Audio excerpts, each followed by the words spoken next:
ఒక బాధ. తీవ్రవాదులు ఏదైతే కోరుకున్నారో అదే చేస్తున్నాం మనం. కాశ్మీర్‌కి సంబంధించి ఇప్పుడు అక్కడి నుంచి పెద్ద ఎత్తున తరలొచ్చేస్తున్నారు. ఆళ్ళ కోసం రామ్మోహన్ నాయుడు మీటింగ్ పెట్టారు. ఎక్కువ ఛార్జీలు వసూలు చేయొద్దన్నారు. ఆహ్, ప్రత్యేక విమానాలు ఏర్పాటు చేస్తున్నారు అన్నట్లు. అక్కడ మనం చెప్పాల్సింది ఈ టైంలో ఏంటి? కాన్ఫిడెన్స్. ఏం కాదు మేమున్నామన్నటువంటి కాన్ఫిడెన్స్ ప్రభుత్వం ఇవ్వాలి. ఏం భయపడి వెళ్ళిపోవాల్సిన పని లేదు. మీ దావన మీరు ఎంజాయ్ చేయండి. అట్లాంటి దరిద్రుల సంగతి మేము చూస్తామన్నటువంటిది.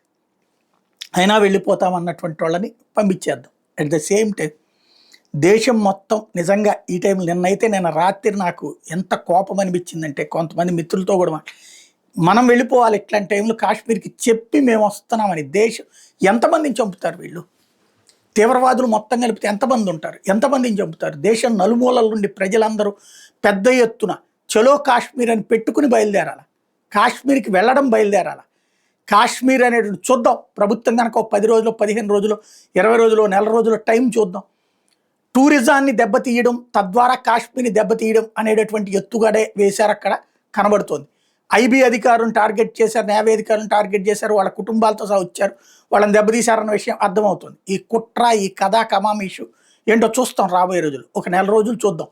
నెల రోజులకి కనుక అక్కడ టూరిజం కనుక పడిపోయి ఇట్లాగే వాళ్ళు కోరుకున్నటువంటి విధంగా మళ్ళీ పాత రోజులకి తీసుకొచ్చి కాశ్మీర్ వెళ్ళాలంటే భయపడే పరిస్థితి వస్తే దేశం నలుమూల నుండి బయలుదేరదాం. ముందు మన తెలుగు రాష్ట్రాల నుండి బయలుదేరదాం. కాశ్మీర్కి వెళ్దాం, అనౌన్స్ చేసి వెళ్దాం. రెండరే మేము వస్తున్నాం కాశ్మీర్లో ఆస్వాదించడానికి, మా దేశంలో ఉన్నటువంటి పర్యాటక ప్రదేశం అని. అక్కడికి వెళ్ళి నుంచుందాం. ఒక్కొక్కళ్ళు అక్కడికి బయలుదేరితే అప్పుడు కాదనేవాడెవడు, వద్దనేవాడెవడు, రావద్దనేవాడెవడో చూద్దాం. అదే సందర్భంలో దేశమంతా అక్కడికి వస్తుంటే ఎంతమందిని చంపుతారో చూద్దాం. ఈ దఫా ప్రాధేయపడద్దు.